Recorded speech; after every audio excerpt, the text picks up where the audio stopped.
Chapter 20 Galhopigan, Norway, September 14th.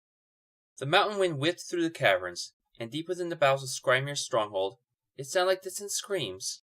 Spike slipped an arm around Drusilla and stared at the ice demon. Off to the left, humans in cages cried out for the vampires to save them, which Spike thought was fairly amusing. The darkling servants he had bullied into announcing their arrival had fled in terror, which Spike thought said an awful lot about their faith in their master at the moment, or lack thereof. Scrimir's eyes crackled with green flame, and the demon snarled, bearing a mouthful of long ice needles. "You dare much coming here," the demon said, and despite his diminished stature, his voice had been as unnerving as it had been the first time they had met. Each word resonated deeply in the chamber. Spike reached inside his jacket and pulled out a pack of 20 silk-cut cigarettes. "Now that's not very nice, is it, me old mate? If I was a sensitive sort, I might have my feelings hurt." He tapped one of the cigarettes out and placed it in his mouth to dangle from his lips as he searched his pockets for the metal lighter he always carried. "Thing is, Scrimir, we've done a job for you, and time's come to make good on your end of the deal." The chamber was filled with a familiar crackling noise as the demon rose from his throne and shuddered. The horns on his head grew, curving around and down. Scrimir's icy shell cracked and reformed, jagged edges appearing where there had been none. But even as this happened, the demon seemed to wince in pain, the expression on his hideous face reflecting his discomfort. "You look awful, old boy. Something wrong?" Spike inquired innocently, though he had a fair idea by now what exactly had gone wrong. "There were Nidavellir guards and another frost giant guarding the entry to my stronghold," Scrimir rumbled, taking a threatening step toward them.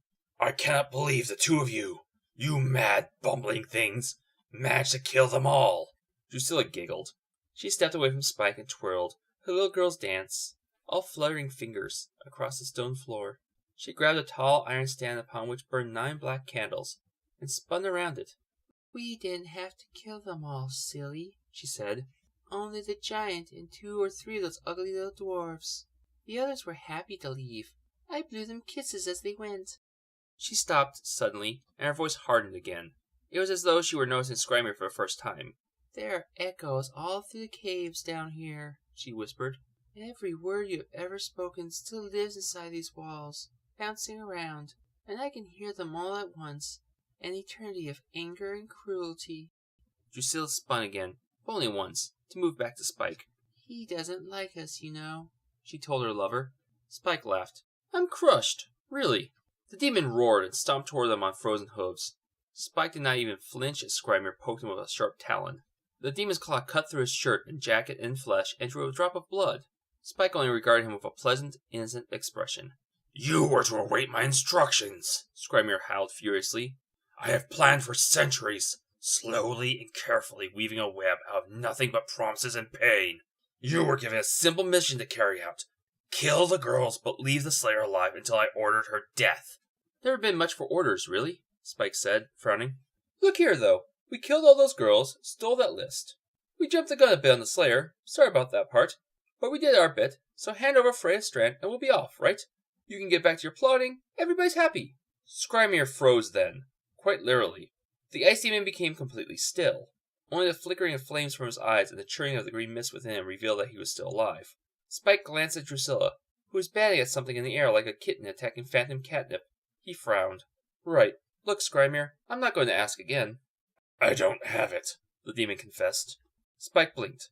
"I'm sorry. Got a bit of wax in my ears, I think. What was that last bit?" Scrimir sighed. Drusilla scratched the air and hissed like an angry cat. She moved toward the demon menacingly. "I did have it, once," Scrimir revealed. "I gave it to a Zarax demon as a gesture of goodwill in order to make a mutual defense treaty." "You had the necklace of the breezings," Spike repeated, astonished. He waved his hands in the air. "But you just gave it away, just like that, to a Zarax demon, who, I might remind you, aren't exactly known for their reliability. What did you think would happen when we came back looking for our agreed-upon reward?" Scrimir smiled then, but it was a bitter expression, and it bared his needle teeth. "Truthfully, I never thought you would survive, though I assumed that if you did, by the time I saw you again, I would have already become perhaps the most powerful demon in the world, leader of an army of darkness. I would have simply had you killed." "But you lost," Spike said grimly. The demon did not reply at first. Scrimir would not even look at them. At length, he did turn his gaze upon the vampires. There was a desperation in his features that was only partially matched by his blazing eyes and ferocious countenance. "I will rebuild. I will start again. The two of you were responsible for the loss of centuries of work, but for an immortal, it is only a setback. You owe me. I also owe you, I admit. There's only one way for us both to get our due, and that's for you to join me in my quest for dark supremacy. Spike's eyes widened, and he stared at Scrimer for a moment, awaiting the punchline to what he thought was a colossal joke. When none seemed forthcoming, and he realized the demon was serious, he laughed heartily. Scrimer did not like that. How dare you laugh at... Oh, shut your gob, you bloody git! Spike snapped dismissively. Here's what we're going to do. You've been parking your ugly old arse up here for ages. I'd wager you've got quite a treasure trove of goodies and powerful artifacts stored away somewhere. Give us a guided tour, let's have our pick, and we'll be on our way. He turned to his lover. That suit you, Drew?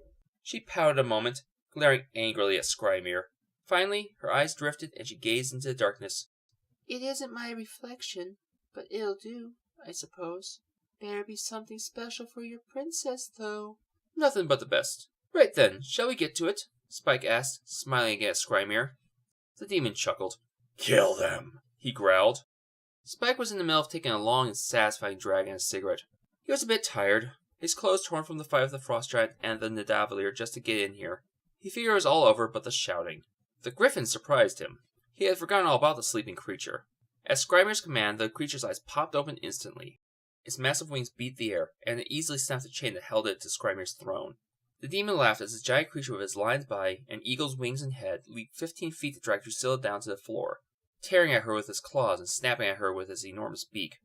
Drusilla did not so much as whimper. You bloody bastard! Spike screamed. He did not even feel his face change. The fangs elongated as he lunged at Skrymir. The ice demon brought his elongated, jagged talons up to protect himself, slashing at Spike. With a grunt, Spike dodged the first attack. Then he launched a high side kick that shattered the demon's frozen jaw and cracked his neck. A long, jagged fracture appeared on Skrymir's throat. Roaring in pain and humiliation, the demon brought his right hand up to impale Spike on the 4 long spears of ice that his fingers had become. Spike felt his flesh tear, felt one of his lungs punctured and 2 of his ribs break. Lip curling in disgust, he sneered at Skrymir. Call off your puppy, or I'll rip your head off! Skrymir laughed and shoved his talons deeper into Spike's chest. You'll do nothing but Spike was not about to let Skrymir finish that sentence. With all his strength, he took hold of Skrymir's frozen arm and used his free fist to batter it at the shoulder. The ice cracked, Spike twisted, and the arm came away, followed by a tiny stream of green smoke. The wound sealed, but not before Skrymir cried out and staggered backward in shock. Glaring furiously at the demon, Spike pulled the talons from his chest. Then he took a single step forward and began clubbing Skrymir with his own arm. The demon's horns shattered under this onslaught, and the crack in his neck deepened. Spike dropped the arm and it shattered into 1,000 shards. He pumped all his energy into another hard kick, ignoring the pain in his chest, and his foot struck Skrymir's chest. The demon stumbled backward and crashed into his throne, sending the chair tumbling from the dais. Spike was upon him in an instant, his own yellow eyes glaring with months of frustration and fury unleashed. You ruined my baby's birthday! Spike snarled. Then he reached out, grabbed Skrymir by the stumps of his horns, and twisted with all his might. There was a deafening crack that echoed throughout the chamber, and the demon's neck split. Spike tore Skrymir's head off. The fire in the demon's eyes died in an instant. Green smoke drifted from the massive, unsealable wound where his head had once been attached to his neck. Skrymir's essence swirled in the air a moment before the mountain wind whistling through the caverns whipped it around and then sucked it away, off into the darkness. Spike grinned, hopped up and down a moment with exhilaration. Heh, he chuckled to himself. So that's what it feels like to kill a myth. I like it. Suddenly remembering Drusilla, he spun in alarm, calling out her name. He need not have worried, however. On the other side of the cavern, his sweet love sat against a stone column with the griffin beside her, his head resting comfortably on her lap. She cooed to it and stroked the feathers of its eagle head. Her velvet gown was torn, as was the flesh beneath, but she barely seemed to notice. You all right, pet? Spike asked, concerned for her wounds. We're just fine, aren't we, Francis? Drusilla whispered, speaking mainly to the griffin. Francis? Spike asked, incredulous. Drew looked at him. He's really very sweet, once you get to know him. Speaks only in kisses, though. They spent the day exploring the stronghold and enjoying Skrymir's holdings. The last of the humans was tortured and feasted upon. The Darkling servants who had hidden throughout the confrontation out of a sense of self-preservation were very cooperative once they realized their master was dead and the griffin had chosen Drusilla as its mistress. They raided the place, of course, and were not at all surprised to find that Skrymir did, indeed, have a great many treasures, including ancient works of art and text stolen from the Library of Alexandria before it burned. None of those were small and light enough to carry down the mountain. Several of the large gems fit nicely into a pouch, however. There was one other item they took, a thick ring of gold that fit snugly around Drusilla's upper arm. According to the Darklings, this was Dropnir, forged by the Nidavellir in an age before men. It had various magical properties, of course, but Drusilla was only truly concerned with the way it sparkled in the firelight. All in all, she was very pleased with the 80th anniversary of her rebirth as a vampire. When night fell once again, they departed the stronghold, bundled in clothing stolen from German soldiers all through their trek to the mountains. It was difficult going, as it had snowed all that day, but Drusilla sang softly as they started down the mountainside. Skrymir was dead, the Watcher's Council was in tatters, and both of them were blissfully happy. Spike felt more relaxed than he had in months. He smoked incessantly, studied the stars in the clear night sky, and held Drusilla's hand when they reached the more difficult portions of the hike down. "Beautiful night, isn't it, Poodle?" he asked, when they were perhaps a mile from the truck they had left hidden at the base of the mountain. Drusilla giggled, singing a bit more loudly. She pulled him to her and wrapped herself around him impossibly tight. Her cold blue lips stung his ear and his throat, and her teeth nipped and nuzzled at him. "Happy birthday, Drew," Spike whispered. "So it's off to Rio now, is it?" "Oh, Spike, you really do know how to show a girl a good time," she cooed. Then Drusilla pushed him roughly down to the ground and began to undress him. They made love, there in the deep snow, and laughed all the while. When Drew nipped at Spike and scratched his nails down his back, it was so cold that the blood would not flow, not even a drop. Cold enough to kill, but Spike and Drusilla were already dead. And yet they had never been more alive. The end.